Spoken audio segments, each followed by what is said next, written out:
ब्रह्मा का पिता है, कौन विष्णु की मां, शंकर का दादा कौन है, हमको दे बता।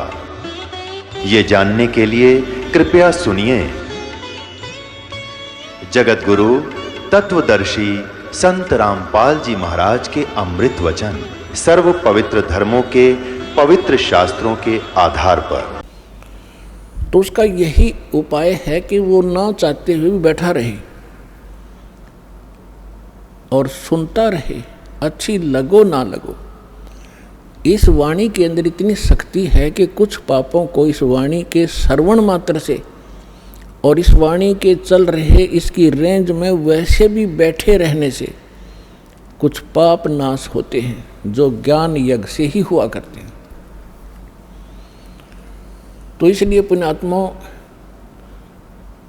उसको ये कुनीन का भी काम करेंगी, और जब वो जबर उतर जाएगा, अंतःकरण के अंदर जो पाप प्रभाव था वो कम हो जाएगा, उसके बाद फिर ये मनुखा दाख का भी काम करेगी।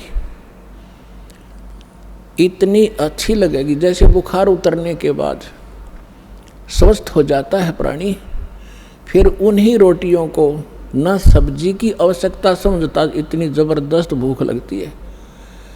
भूख लगी होती है, घर वाले कहते हैं सब्जी बना देते हैं, रोटी तो है, तो कहता रोटी आन दे, सब्जी फिर देखूंगा। इतनी ज़बरदस्त भूख लगती है। और जब उसमें वो अस्वस्थ होता है, चाहे 3 प्रकार की सब्जी बना दे, नहीं खा सकता। तो पुण्यात्माओं, जिन पुण्यात्माओं की ये पाप कर्म अंतःकरण के समाप्त हो गए, उनकी आत्मा स्वस्थ होगी इस ज्ञान के सुनने से। आज वो हजार किलोमीटर से 1500 किलोमीटर से चलकर इतनी भूख बढ़ गई उनमें, ये मनुखा दाख राम नाम की ये आहार करने के लिए सतलोक आश्रम बरवाला में पहुंच रहे हैं। तो इसलिए ये ज्ञान आपको बहुत बार सुनाया है और रह कर सुनाते ही रहेंगे। ये दोनों काम करेगा। जिसको किसी कारण से भी कोई फिर से अस्वस्थ आत्मा होने लगती है, तो इस ज्ञान के सुनने से, ये एंटीबायोटिक कैप्सूल खाने से वो फिर से पाप नाश हो जाते हैं, आत्मा फिर स्वस्थ हो जाती है। क्योंकि अपने जीवन में छोटे मोटे रोग आ ही जाते हैं, उनके लिए ट्रीटमेंट चलता रहता है, जीवन बना रहता है। ठीक इसी प्रकार सत्संग में आने से, परमात्मा के वचन सुनने से आत्मा किसी कारण से फिर पापग्रस्त हो जाती है और कुछ अरुचि बनती है साधना में, तो सत्संग सुनने से, दर्शन करने से, प्रणाम करने से, आशीर्वाद लेने से वो फिर से पाप कट जाते हैं, स्वस्थ हो जाती है। तो इसलिए आप जी ने सत्संग को रह कर सुनना चाहिए, एक सत्संग की तरह सुनना चाहिए। समय निकालो, घर पे कभी बैठे हो, छुट्टी हो, सत्संग चलाओ, एकाग्र चित्त से सुनो, एक एक वाणी पर ध्यान दो, क्या कहा जा रहा है। फिर उसको को छोटी मोटी मन में दोष होता है तो फिर स्वस्थ वो तुरंत सेट हो जाता है। तो प्रसंग चल रहा है कि वो परमात्मा इस यथार्थ ज्ञान को देने के लिए स्वयं ही आते हैं। सभी वेद प्रमाण करते हैं। ऋग्वेद मंडल नंबर 9 सूक्त नंबर 1 मंत्र 8 और 9 में, ऋग्वेद मंडल नंबर 9 और सूक्त 20 मंत्र 1 में, ऋग्वेद मंडल नंबर 9 सूक्त 86 मंत्र 26 और 27 में, ऋग्वेद मंडल नंबर 9 सूक्त 82 मंत्र 1, 2, 3 में, ऋग्वेद मंडल नंबर 9 सूक्त 54 मंत्र 3 में, ऋग्वेद मंडल नंबर 9 सूक्त 94 के मंत्र 1 में, ऋग्वेद मंडल नंबर 9 सूक्त 95 के मंत्र 2 में, ऋग्वेद मंडल नंबर 9 सूक्त 96 के 96 के मंत्र 16 से लेकर 20 तक, और भी अनेक स्थानों पर, यजुर्वेद अध्याय नंबर 29 मंत्र 25 में, और भी बहुत से स्थानों पर परमात्मा की महिमा का वर्णन है, उसमें क्या लिखा है कि वो पूर्ण परमात्मा जिसने सारी सृष्टि की रचना की है, जिसने सब जीवात्माओं को भी उत्पन्न किया है, वो ऊपर के लोक में,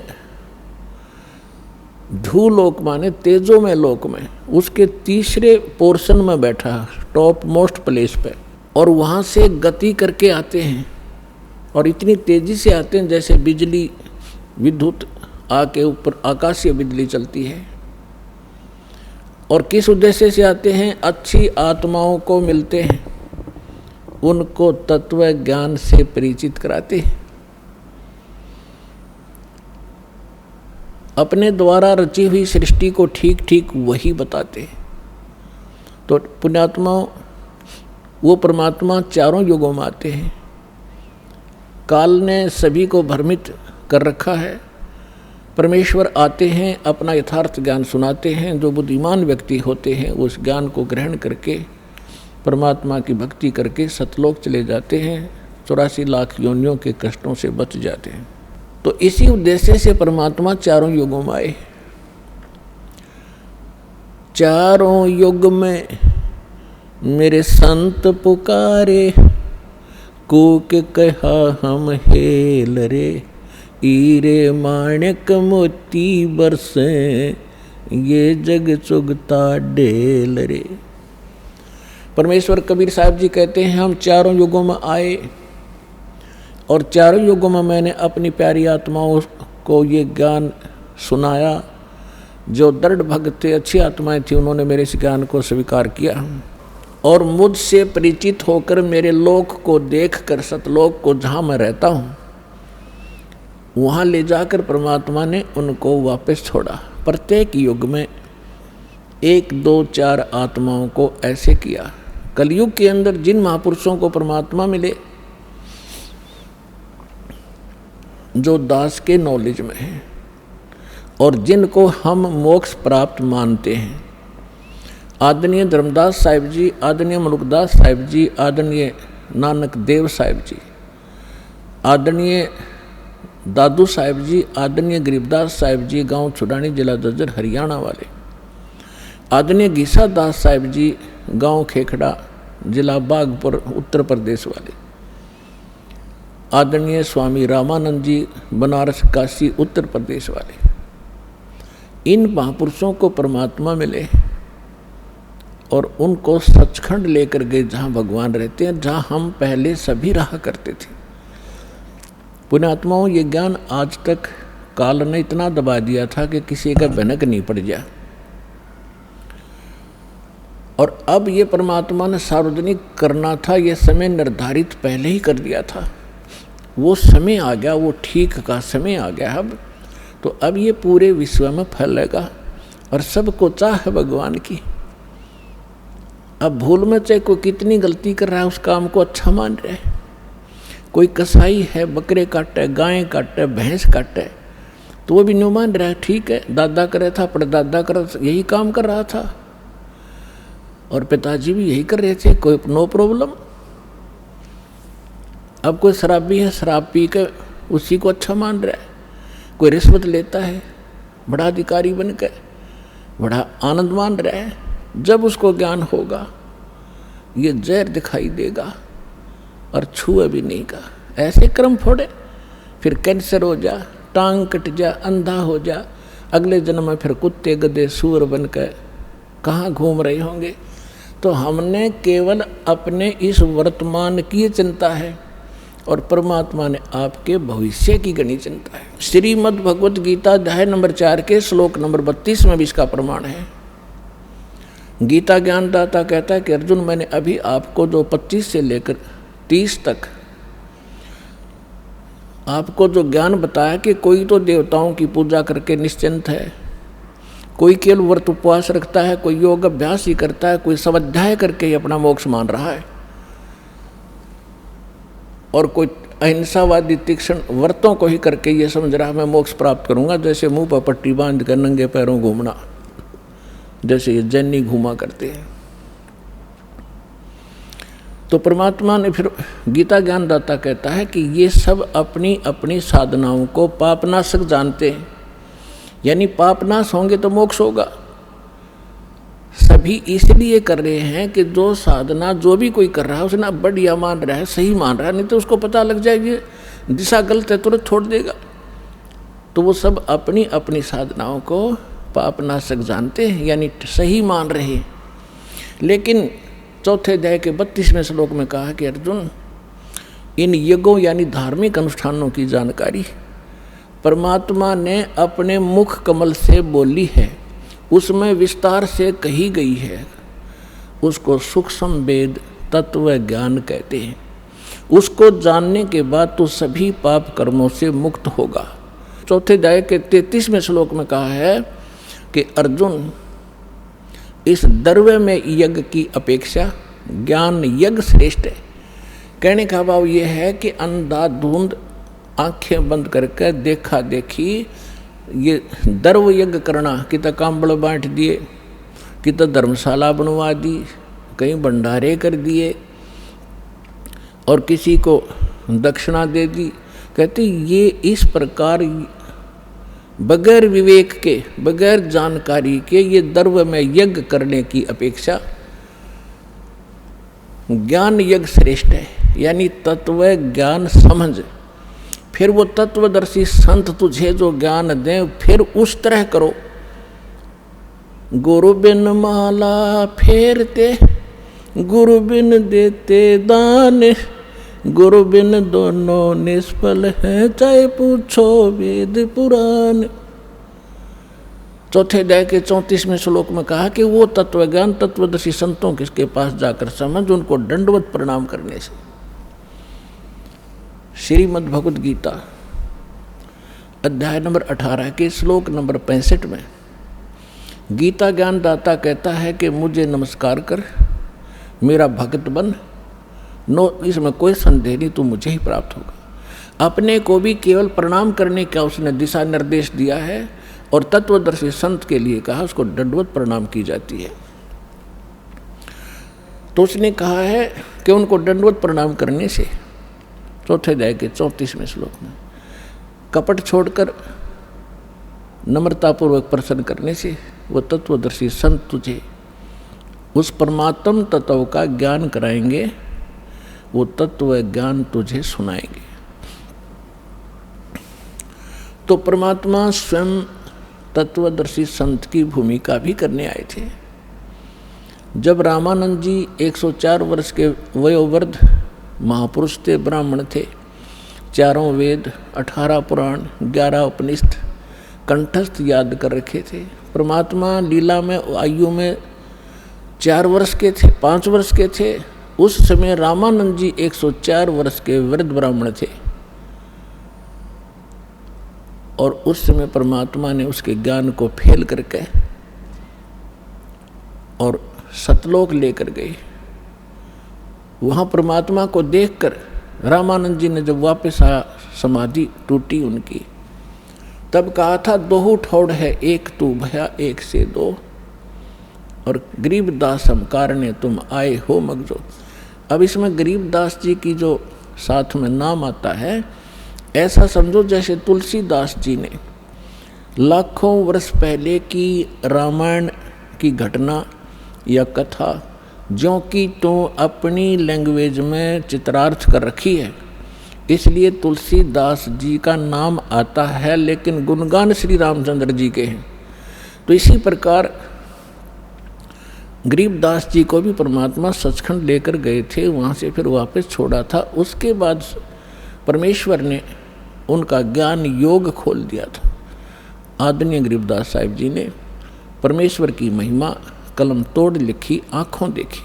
तो क्या कहा, दोहु ठोर है एक तू बया एक से दो, गरीबदास हम कारणे तुम आए हो मगजो। रामानंद जी कह रहे हैं, गरीबदास जी बता रहे हैं, तुम साहेब तुम संत हो, तुम सतगुरु तुम हंस, गरीबदास तेरे रूप बिना और न दूजा अंश। बोलते रामानंद जी सुनो कबीर करतार, गरीबदास सब रूप के तुम ही सृजनहार। तुम साहेब तुम संत हो, तुम सतगुरु तुम हंस। अपने आत्माओं, वो परमात्मा 600 वर्ष पहले आए थे। चारों युगों में आते हैं। सतयुग में सत सुकृत कह टेरा, त्रेता नाम मुनींदर मेरा। द्वापर में करुणा में कहाया, कलयुग नाम कबीर धराया।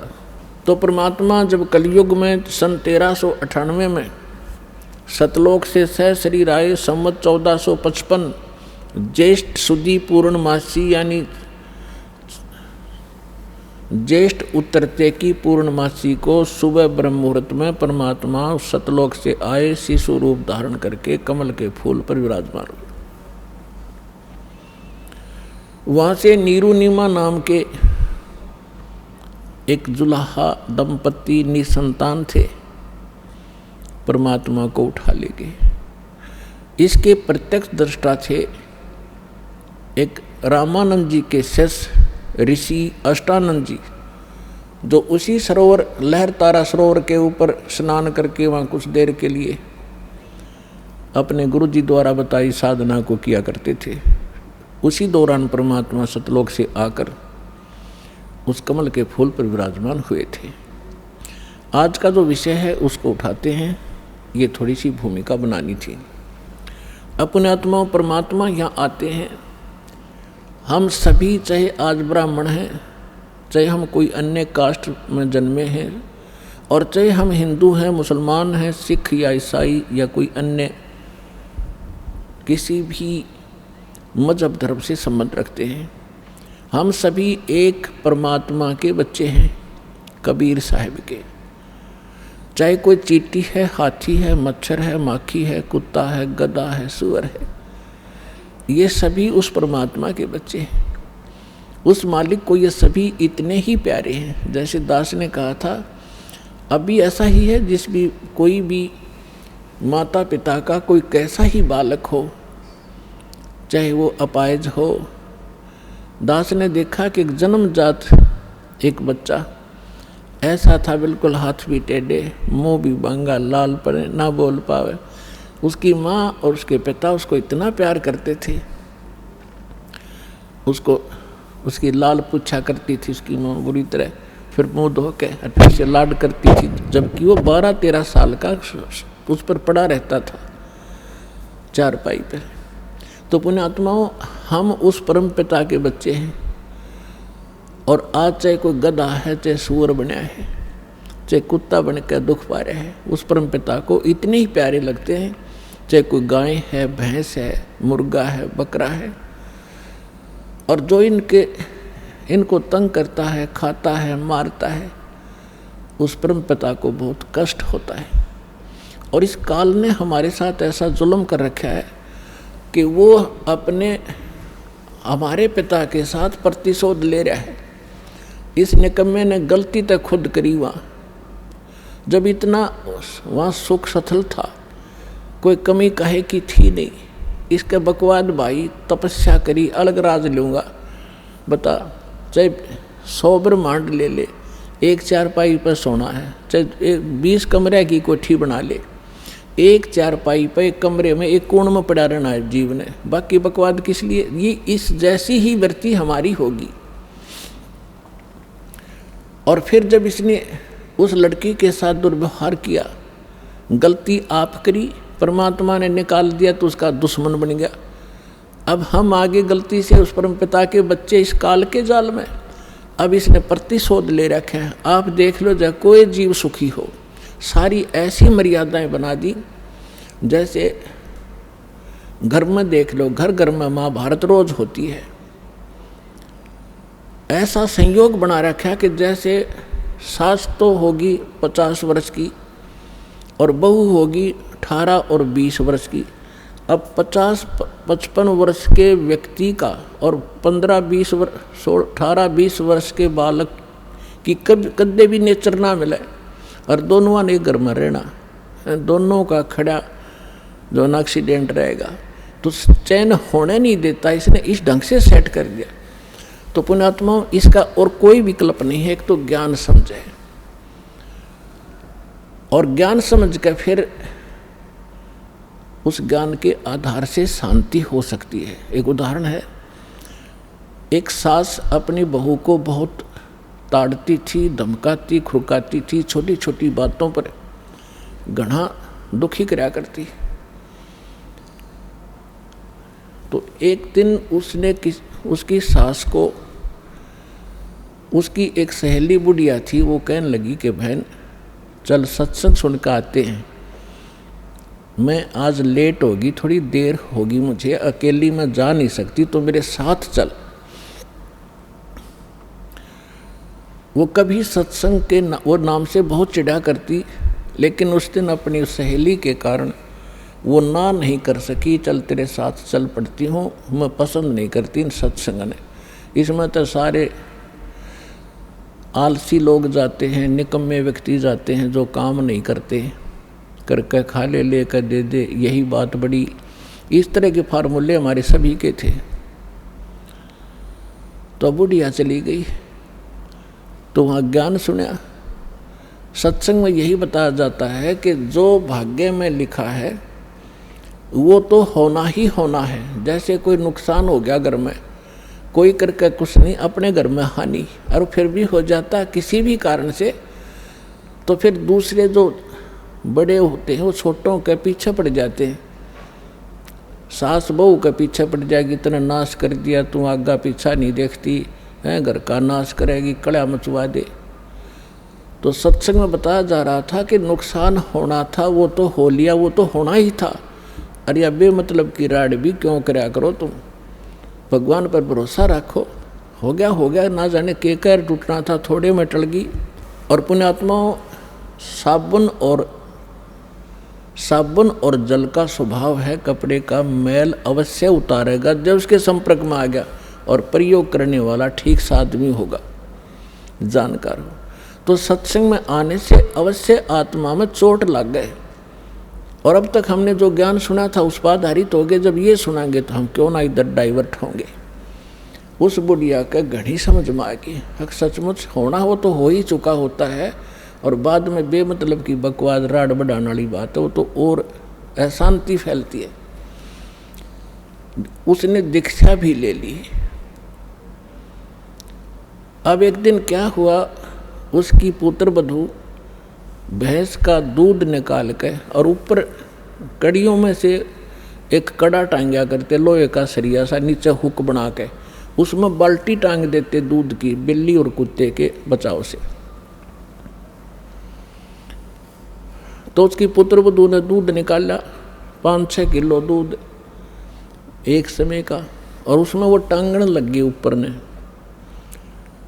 उसने वो अंदाजा सा प्रैक्टिस हो रही थी, उसमें लगा के गज के लगते ही सरिये के और नीचे न करके छोड़ देती थी, वो फिट हो जाता था, उसमें टंग जाता था। उस दिन गलती से दूसरी साइड में लग गया वो, और उसने छोड़ दिया। वो सारी बाल्टी मुंह मुँह आई, सारे फर्श पर दूध फैल गया। अब वो पुत्र वधू दूध की तरफ ना देख रही थी, बुढ़िया की तरफ देख रही थी कि ये तोप के गोले छोड़ेगी। मायूसी होकर देख रही थी। तो बुढ़िया बोली, बेटी कोई बात ना, आज यो हमारे भाग में नहीं था, इसको जैसा भी उठा ले ऊपर ऊपर का और भैंस को पिला दे। अब वह काफ़ी देर सोचती रही कि बुढ़िया ने तो कठिए कई गाड़ी देनी थी, आज या कौन सा स्टेशन पकड़ रही है।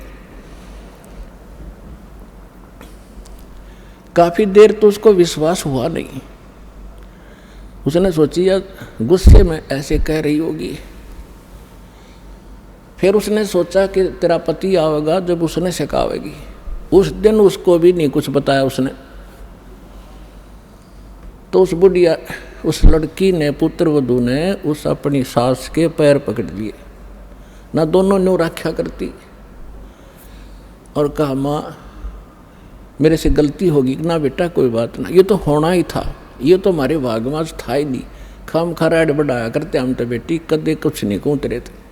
तब देखो सत्संग में आने से वो महाभारत कम होगी, शांति बनी तो परमात्मा ही की कृपा से इस गंदे लोक में हम शांत और सुखी हो सकते और फिर भक्ति करेंगे। उस पुत्र वधू ने भी नाम ले लिया, दीक्षा ले ली, घर में मिनी सतलोक हो गया परमात्मा की कृपा से।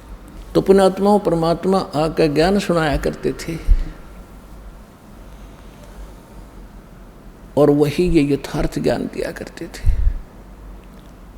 हमारे धर्मगुरु हिंदुस्तान के अंदर मुसलमान और हिंदू ये दो ही मजहब अधिक थे और ये दोनों परमात्मा के बालक। परमात्मा कहते मैं रोवत हूँ सृष्टि को या सृष्टि रोवे मोहे, गरीबदास इस वियोग को हो समझ न सकता कोई। मैं रोता हूँ आपको, तुम मेरे बच्चे हो, तुम महादुखी हो, जन्म मरण के दुख में से दुखी हो और यहाँ कुत्ते गधे सुअर बनकर तुम क्या खा रहे हो और वहाँ क्या क्या खाया करते थे तुम्हें पता नहीं, झलक भी नहीं सतलोक की।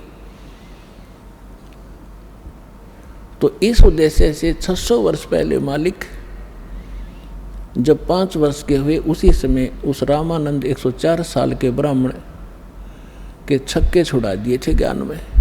आखिर में उस महापुरुष ने करबद्ध होकर माथा टेक दिया था कि तुम परमात्मा हो, तुम स्वामी में बाल बुद्धि, भरम कर्म कियो नाश, गरीब दास निज ब्रह्म तुम, मोहे हो गया दर्द विश्वास। रामानंद जी 104 साल के महात्मा जिसने 1400 ऋषि चेले बना रखे थे जो उसके द्वारा प्राप्त ज्ञान को प्रचार किया करते थे। अब वो कहता है तुम स्वामी में बाल बुद्धि। पुण्यात्माओं ब्राह्मण इसको कहते हैं। परमात्मा कहते हैं ब्राह्मण सोए जो ब्रह्म पहचाने। अब वो ब्राह्मण था, उसने ना समाज देखा ना इज्जत देखी, भगवान देखा। एक तरफ तो धाणक का लड़का खड़ा, एक तरफ सारा समाज खड़ा। धाणक के लड़का नहीं वो भगवान दिखा उसने, क्योंकि स्वयं देख चुके थे और चरणों में गिर गए। इसको ब्राह्मण कहते हैं, इसको विद्वान कहते हैं, महापुरुष कहते हैं। लोक लाज करे नहीं, परमात्मा के लिए निकला था और परमात्मा सामने खड़ा, फिर समाज ने देखेगा वो व्यक्ति तो महामूर्ख है, वो भक्त नहीं है। फिर तो परमात्मा अपने सभी हिंदुओं को भी समझाया करते थे, मुसलमानों को भी समझाते थे और क्या कहा करते थे, नहीं है दारमदारा वहाँ तो नहीं है दारमदारा, नहीं है दारमदारा वहाँ तो नहीं है दारमदारा। उस दरगाह में धर्म राज है, उस दरगाह में धर्म राज है, वो लिखा लेगा सारा वहाँ तो नहीं है दारमदारा, नहीं है दारमदारा वहाँ तो नहीं है दारमदारा।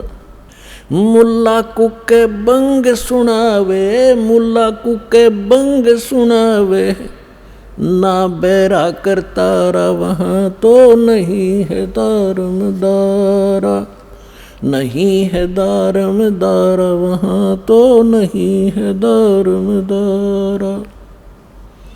300 रोजे खून करत हो, 300 रोजे खून करत हो, तुम कैसे हो दीदारा वहाँ तो नहीं है दारमदारा, नहीं है दारमदारा वहाँ तो नहीं है दारमदारा। मूल गवाए चले हो काजी, मूल गवा चले हो काजी, बरिया घोर अंगारा वहाँ तो नहीं है दारमदारा। भवजल डूब गए हो भाई, भवजल डूब गए हो भाई, तुमरा कीजिएगा मुँह काला वहाँ तो नहीं है दारमदारा। ये तो काजियों को समझाया, मुसलमान धर्म के मार्गदर्शकों को। अब ब्राह्मणों को, हिंदुओं को समझा रहे हैं भाई वेद पढ़े पर भेद न जाने, वेद पढ़े पर भेद न जाने, ये बातें पुराने 18, वहाँ तो नहीं है दारमदारा। जड़कू अंधा पत्ते खवावे, जड़कू पत्थर की मूर्ति का गनों को फूल चढ़ावे, फल चढ़ावे।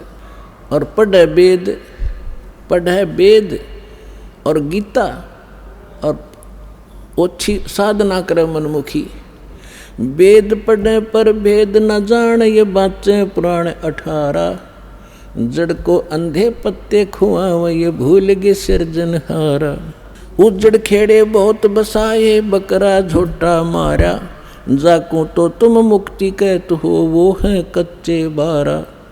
मांस मछरिया खाते पांडे, किस विद रहे अचारा, सौ जजमान नरक में चाले, और डूबे स्यों परिवारा। छाती तोड़ हन जम किंकर लाग्या, जम का लारा। दास गरीब कहे बेकाजी, ना कहीं वार न पारा।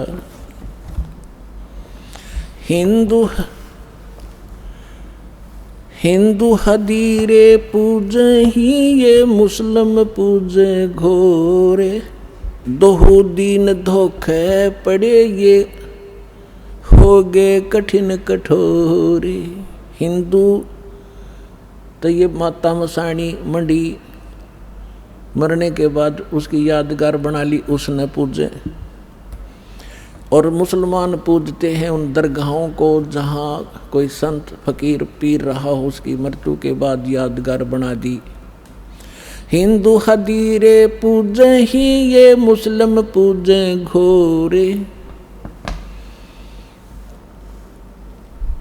दोहु दीन धोखे पड़े, ये हो गए कठिन कठोरे। इन पर दर्द हो गए, समझाना चाहे तो सिर फोड़ दे, उल्टे पड़े, ज्ञान सुनते नहीं। परमात्मा कह रहे हिंदू तो देवल बंधे, ये मुस्लिम बंधे मसीत। देवल माने मंदिर में, हिंदू तो मंदिर का बंध गए और मुसलमान बंध गए इसके मस्जिद के। हिंदू तो देवल बंधे, ये मुस्लिम बंधे मसीत। साहेब दर पहुँचे नहीं, या चणी भरम की बीत। बीच में द्वार निकाल ली भरम की, अज्ञानता की। हम हिंदू हम मुसलमान, सटदल दोनों दीन की, भली बेगूती बात। मैं मेरी के कारण फिर खावें जम की लात। सटदल दोनों दीन का, दिल में दोष न धारे। सतगुरु का कोई एक है, यू जम का सब संसार।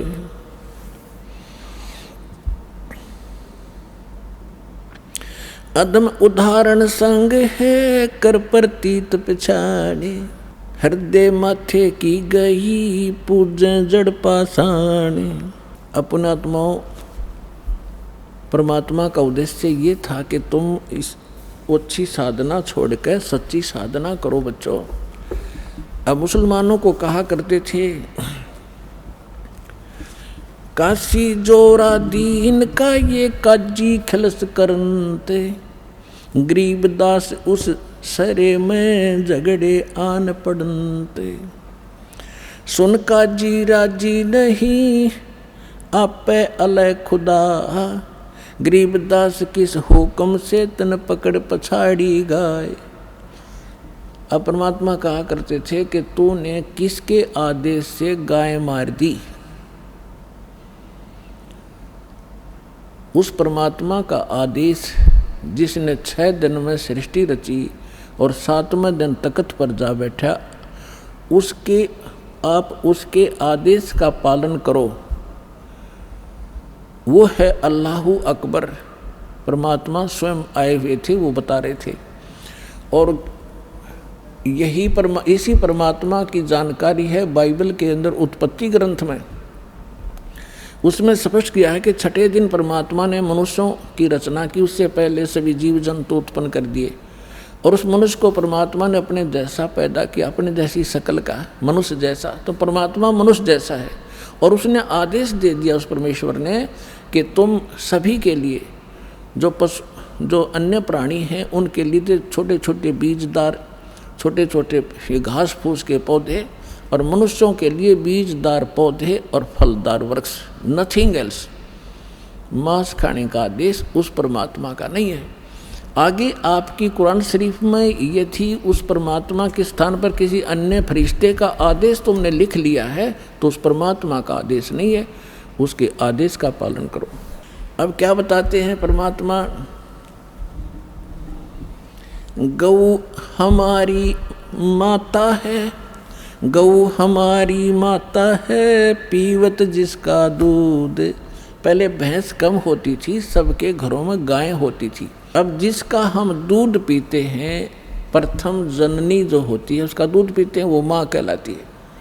फिर हम गाय का दूध पीते हैं तो वो भी माँ हुई, भैंस का दूध पीते हैं तो वो भी माँ हुई, और फिर माँ को मारे जो तुम्हें दूध प्यावे और उसको काटो और खाओ। अरे बुद्धि भ्रष्ट हो। अब क्या कह रहे हैं परमात्मा, गौ हमारी माता है, पीवत जिसका दूध, गरीबदास का जी कुटल तन कत्ल किया औजूद। गौ अपनी अम्मा है, तापर छुरी नबा, गरीबदास घी दूध को सब ही आत्म खावे। ऐसा खाना खाइए माता को ना पीड़े, ऐसा खाना खाइए माता को नहीं पीड़े। गरीबदास दरगह से रे, तेरे गल में पड़े जंजीर। अब क्या परमात्मा क्या कहा करते थे,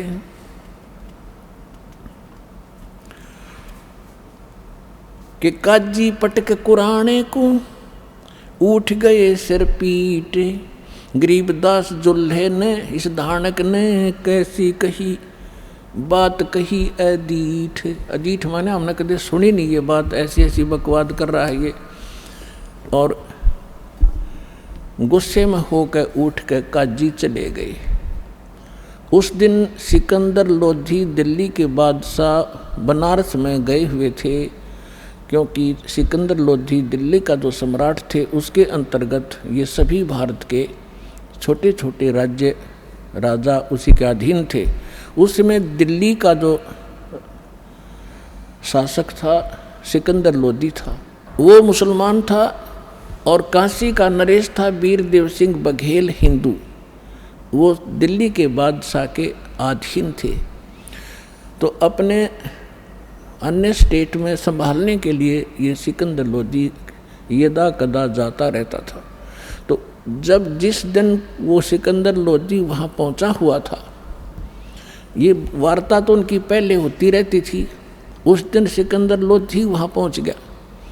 तो उस दिन मुसलमानों का दाव लग गया कि आज इसकी कंप्लेंट कराएंगे।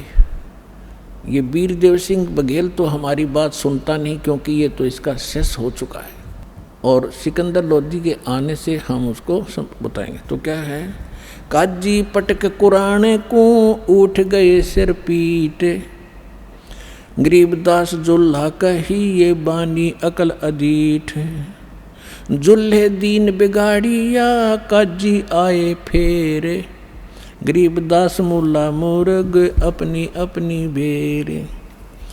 अब परमात्मा कहा करते, गरीबदास जी बता रहे हैं, कबीर साहब ये ज्ञान सुना रहे थे कि तुम आज मुर्गे को मार रहे हो, गाय को मार रहे हो, बकरे को मार रहे हो, अगले जन्म में आप मुर्गा बनोगे, मुर्गा बनेगा काजी, और ये तुम्हारी गर्दन काटेगा। ऐसे टिट फॉर टेंट यहाँ सदा बना रहेगा, तो क्यों ऐसे पंगे में पैर देते हो तुम, आगे फिर गला कटाओगे।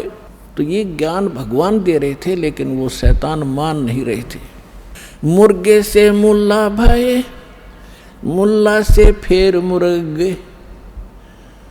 क्या कहते हैं कि मुल्ला तो मुर्गा बना, और मुर्गा बना मुल्ला, ये तुम्हारा फिर गर्दन काटेगा। मुर्गे से मुल्ला भये, मुल्ला फिर मुर्गे, गरीबदास दो जगदश से इन पाया नहीं स्वर्ग। काजी कलमा पढ़त है, बाँचे फिर कुरान, गरीबदास इस जुल्म से थरे डूबे दो जिहान, यानी यहाँ भी दुखी पाप कर्म इकट्ठे करके जाओगे, आगे नरक में डाले जाओगे। दोनों दीन दया करो, ओए होए पुण्यात्माओं, भगवान किस प्रकार हमें समझाया करते, हम इसे अनाड़ी हो गए। दोनों दीन दया करो तुम मानो बचन हमारे, गरीबदास सूर गऊ में एक बोलन हारे, यानी एक जैसा जीव है ऐसा ही सूर का, ऐसा ही गाय का।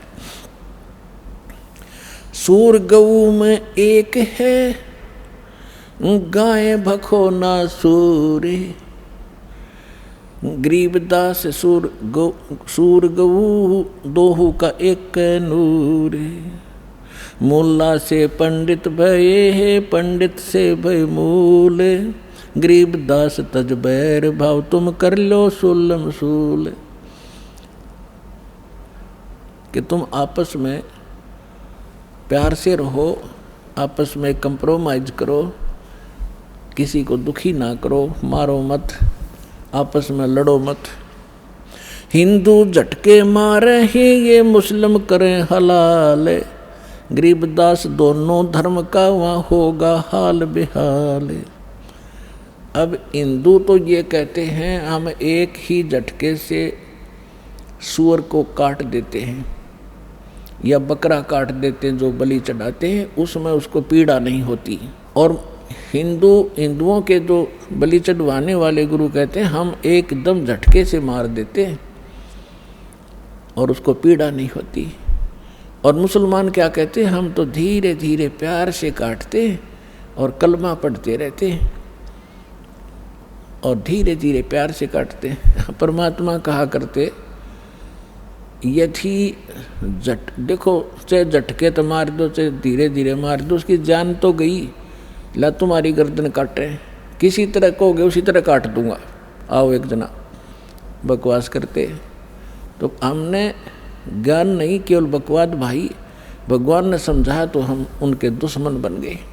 रब की रूह मारते ये खाते मोरे मोरे, गरीबदास उस नरक में खुन्नी को नहीं ठोरे, उगोड़े ऊंट अटक नहीं ये तीतर क्या खरगोश है, गरीबदास ऐसे कुकर्मी से वो अल्लाह है सौ कोस। तुम सोचे हो भगवान पालेंगे, 300 रोजे खून करत हो कैसे हो दीदारा, दिन में तो रोजे रखे और सांझ पड़ी जब मुर्गी मारी, खाक भक्ति है तुम्हारी।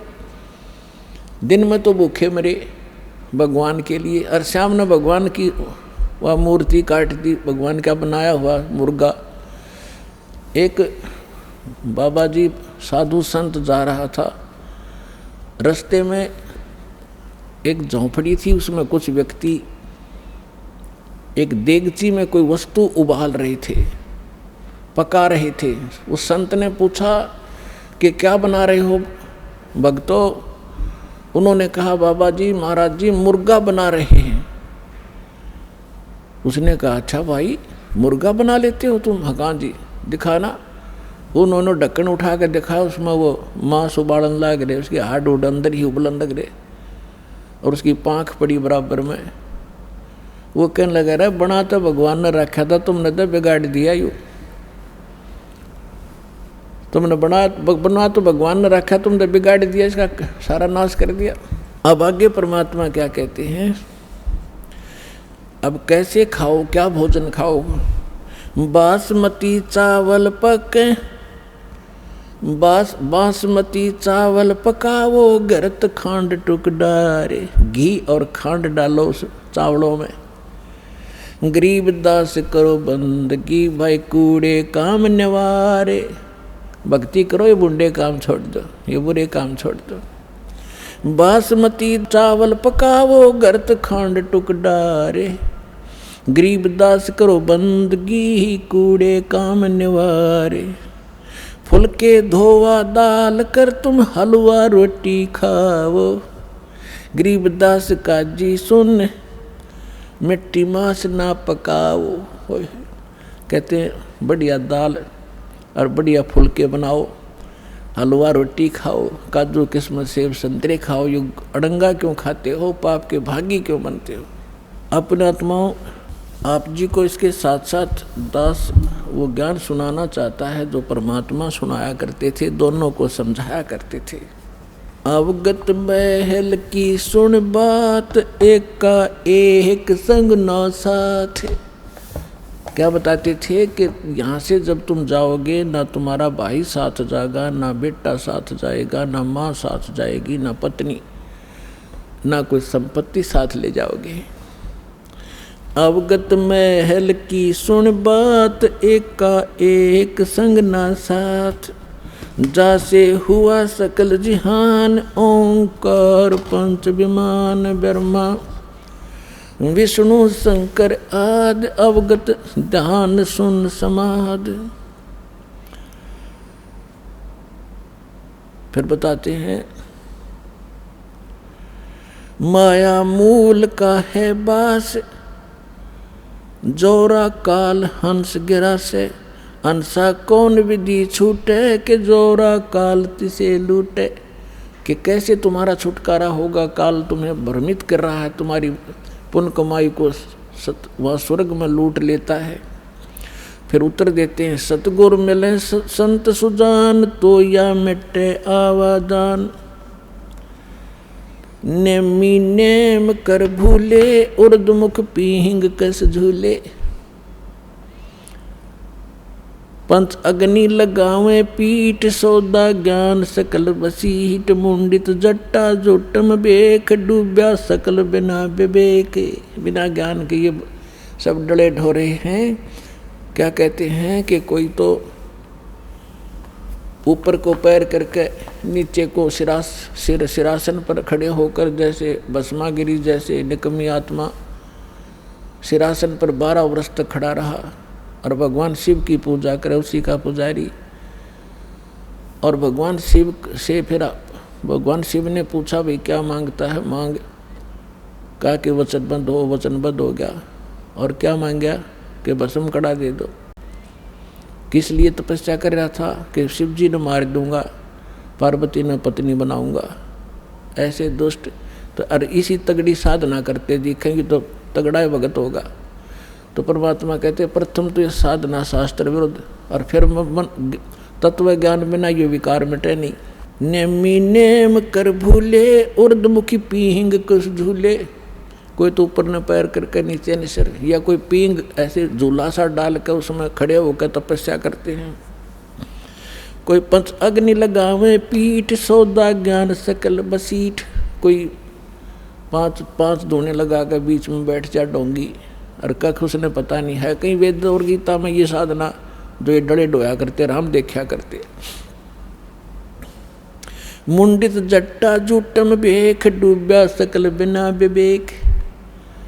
एक तो मुंडित कति उस तरह फिरवा के और लाल कपड़े पहन के कति बैठा ने सोचा साधु पड़ा होगा, और एक बड़ी बड़ी जटा रखा के गल में माला मूला पैर के नु दिखा महापुरुष होगा।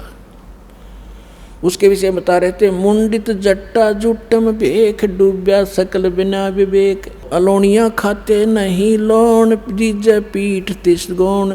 जरने बैठते हैं मूड, जिम पंचग्रह समरूड। एक है गुफादारी सिद्ध, सो तो पड़े जम के बंद। कुटीचर मांगते हैं चून, जन्म न भोया, जन्म न बीजा बोया बोन। अर्पण करें बहुत इचार को, पोथी लिए खरका बार। एक है उदासी जान, पाया नहीं सतगुरु ज्ञान। एक है तर्क त्यागी तीर, अंदर बहुत माया भीड़। एक है दंडधारी डाग, बन के कीजिएंगे बाग। आपने देखे होंगे ये शंकराचार्य जैसे और वीर की परंपरा में एक वो रखते हैं, एक लाठी सी, उसने दंड बोलते हैं, डंडा। और उसने इतना आदर से रखते हैं उस लठ ने, उसके ऊपर कपड़ा डालेंगे बहुत बढ़िया, और उसने कंधे पर रखेंगे, धरती में नहीं धरे, बेइज्जती हो जाएगी। उस लठ ने दंड बोले, दंड, उसको दंडी स्वामी कहते हैं। और जैसे कहीं स्नान करते हैं या खाना खाते हैं, या तो ऊपर रखेंगे किसी खुट्टी खाटी में बड़ी जचा के, या एक लिए खड़ा रहेगा दूसरा नहा लेगा उन लठान दोनों ने। तो परमात्मा कहती है भक्ति का मार्ग है इनका। एक है दंडधारी डाग कीजे बन के कीजिएंगे बाग। आज ये साधना ठीक ना करके ये मनमुखी जो साधनाएं कर रहे हैं, अगले जन्म में ये जंगल में अन्य प्राणियों की योनियों में जाएंगे। एक तो नगन है नागा जिसे नहीं सूझता आगा। ये नागा फिरते हैं, कहते एक नगन है नागा जिसे नहीं सूझता आगा, यानी उसको भविष्य का ज्ञान नहीं। आज यो निर्वस्त्र घूम रहा है और इसी में मानते हैं कि मैं त्यागी और वैरागी हूँ। अगर नंगा रहने तो भगवान मिला, ये पशु पक्षी सारे ना नंगे फिरे, फिर ये तो आपसे पहले प्राप्त कर लेते और जंगल में ही रहते। परमात्मा ने अकल दी है, अपने जितना गर्मी सर्दी से बचने के लिए वस्त्र पहनो और किसी भी अपने क्षेत्रानुसार अपने किसी प्रकार के कपड़े पहनो, लेकिन वो सुविधाजनक हो। अब जैसे आजकल देखा, ये जीन की पैंट पहने लड़की भी लड़के भी, और उसने पैर के आड़े सत्संग में आ जाए, वो बैठ नहीं सकते, उनको अलाउड नहीं यहाँ पर पैर के आना। अब ऐसा भी नहीं पहनना चाहिए जो बेमतलब की बकवाद हो। अब बैठा नहीं जा, बैठे बिना सत्संग सुना नहीं जा, थोड़ी सी देर में ये पैरों की नसें बंद हो जाए उनके पैर के बैठने से। तो ऐसे वस्त्र पहनो जो सुविधाजनक हो और अभद्र से ना लगे। कैसे ही पहन लो, लाल पीले कैसे ही पहन लो। अब जैसे दाढ़ी रखो या ना रखो, जटा रखो या ना रखो, वो आपकी मौज है, लेकिन साधु रूप में ये दाढ़ी और मूछ रखना और जटा रखना अलाउड नहीं है, क्योंकि आपसे भ्रमित होंगे। अन्य प्राणी न सोचेंगे ये महात्मा है, या बिजली ऐसे ही गिरी हुई है अभी तक।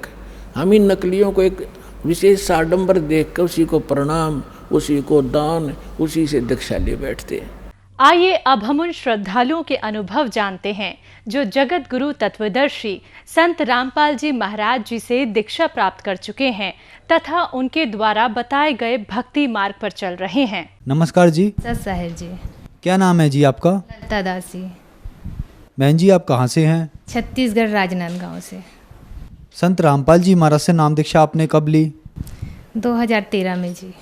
संत रामपाल जी महाराज से नाम दीक्षा लेने से पहले आप क्या भक्ति साधनाएं करती थी?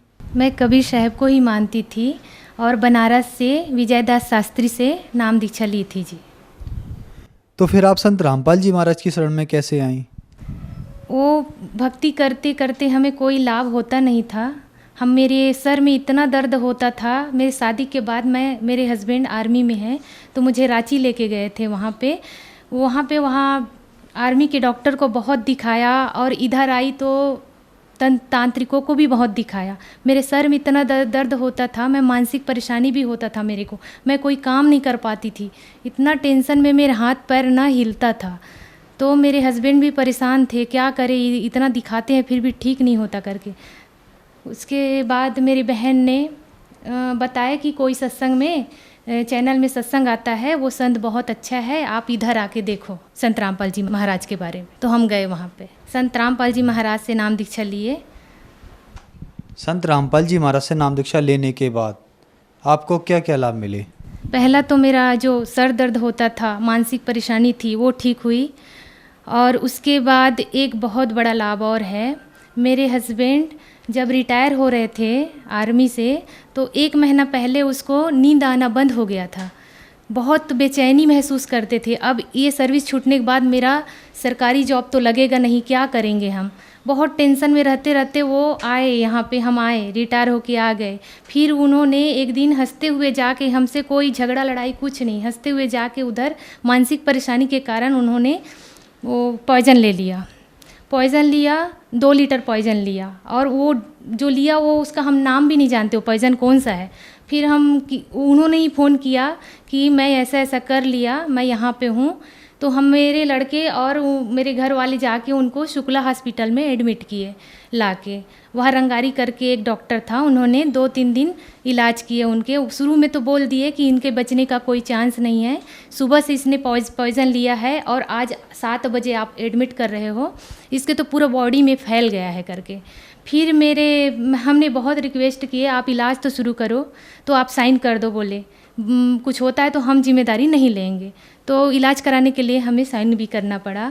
फिर 3 दिन बाद वेंटिलेटर में रखे थे मेरे हस्बैंड को। 3 दिन बाद थोड़ा होश आया, वेंटिलेटर से बाहर आए तो उन्होंने बताया कि आपके गुरुजी संत रामपाल जी महाराज और कबीर परमात्मा मेरे को दिन भर दर्शन दे रहे। इतना ही बोल पा रहे थे, धीरे धीरे फिर उसका डाउन हो गया, वो बोल उतना बता के फिर डाउन हो गया उसका शरीर, फिर वेंटिलेटर में चले गए। फिर डॉक्टर ने बोला हमारे बस की बात नहीं है, यहाँ तो इसका ट्रीटमेंट नहीं हो सकता, इसको आप रायपुर ले जाओ या तो नागपुर ले जाओ। फिर हम लेके गए रायपुर रामकृष्ण केयर में। वहाँ पे लकवे करके कोई डॉक्टर है, उन्होंने इनका ट्रीटमेंट शुरू किया। पहले तो उन्होंने ही बोल दिया देख के कि इनका कंडीशन बहुत ख़राब है, हम नहीं कह सकते कि ये ठीक होगा, इसका सब पूरा शरीर में भिन गया है, पूरा दवाई इसका इलाज नहीं हो सकता, यहाँ से मुंबई या तो दिल्ली भी ले जाना पड़ेगा, ऐसा बोला। फिर हमने वहाँ भी रिक्वेस्ट किया कि इलाज शुरू करें, फिर उन्होंने किया। उसके बाद 15 दिन तक तो वेंटिलेटर में ही थे मेरे हस्बैंड। उसके बाद में परमात्मा को अर्जी लगाए हम लोग कि मेरे हस्बैंड ने ऐसे ऐसे किए हैं। मैं परमात्मा को दंडवत की और जाप करते वहीं पे रहे। फिर सांस आना शुरू हो गया उनका, फिर वेंटिलेटर से बाहर आए। 1.5 महीने बाद मेरे हस्बैंड मेरे घर वापस लौट गए, संत रामपाल जी महाराज की दया से। मेरी बेटी है, वो आगरा में हम थे, वहाँ पे इतनी बीमार पड़ती थी, रात भर खांसती थी, सर्दी था, दमा जैसे शिकायत हो गया था। बहुत दिखाया बच्चों के डॉक्टर को, बहुत दिखाया उनको। फिर 15 दिन दवाई ख़त्म होता फिर ले जाना पड़ता, फिर 15 दिन दवाई ख़त्म होता फिर ले जाना पड़ता। उसके बाद दीक्षा ली है, तब से संत रामपाल जी महाराज ने उसी रात को आए, आशीर्वाद दिए मेरे और मेरी बेटी को, अब टेंशन मत लेना बेटा, बोले उस दिन है और आज का, अभी तक के सांस वाली परेशानी नहीं हुई मेरी बेटी को। मेरा बेटा है, वो बाथरूम से गिर गया, हम अंदर कूलर चालू करके रूम में सोए थे, उसको आवाज़ आया जैसे पानी का टंकी ऊपर से गिरता है, ऐसे बहुत धड़ाम से आवाज़ आया। मैं भाग के आई, मेरी बेटी थी, मेरे हस्बैंड ड्यूटी पे गए थे यहाँ पे, तो मैं देखी तो लड़का बेहोश पड़ा था, आवाज़ खूब दिया, लड़का नहीं सुना। फिर ऊपर वाले भैया को बुलाई उठाने के लिए, तब जाके पानी वगैरह डाले तो हल्का होश आया, धीरे से अंदर लेके गए। शाम को हमने CT स्कैन कराया तो परमात्मा के उस समय वो लड़का लिया था नाम, उसने नाम खंड कर दिया था, बाद में बताया उसने मम्मी मैंने ऐसे काम कर दिया था। तो फिर भी परमात्मा ने दया किए, उसके सर में एक चोट नहीं आया। ये लाभ हुआ संत रामपाल जी महाराज से जुड़ने के बाद जी। और घर में शांति है जी, पहले बहुत मानसिक अशांति थी हमारे घर में, अभी बहुत शांति है जी, अच्छा से रहते हैं हम लोग। बहन जी, संत रामपाल जी महाराज से नाम दीक्षा लेने के बाद आपको बहुत सारे लाभ प्राप्त हुए, जैसे कि आपने बताया कि आपके हस्बैंड ने 2 लीटर पॉइज़न खा लिया था, ये अपने आप में बहुत बड़ी बात है, और संत रामपाल जी महाराज ने उनको बचा लिया, ये बहुत बड़ा चमत्कार है। तो जो दर्शक आज आपको देख रहे हैं, आप उनके लिए क्या कहना चाहेंगी? धरती पर पूर्ण परमात्मा आए हुए हैं संत रामपाल जी महाराज के रूप में। मानुष जन्म दुर्लभ है, मिले न बारंबार, तरवर से पत्ता टूट गिरे, बहोर न लगता डार, आप आए और अपना कल्याण कराए। संत रामपाल जी महाराज से नाम दीक्षा कैसे ली जा सकती है? आज अनेकों चैनल पर संत रामपाल जी महाराज के सत्संग चल रहे हैं जी, उसके नीचे एक पट्टी आती है, उसमें फ़ोन नंबर है, वहाँ कांटेक्ट करके आप नाम दीक्षा केंद्र का पता पूछ सकते हो। धन्यवाद जी। सच्चा है।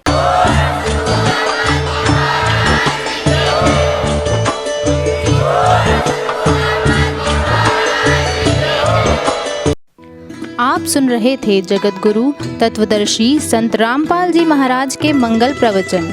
अधिक जानकारी के लिए संपर्क करें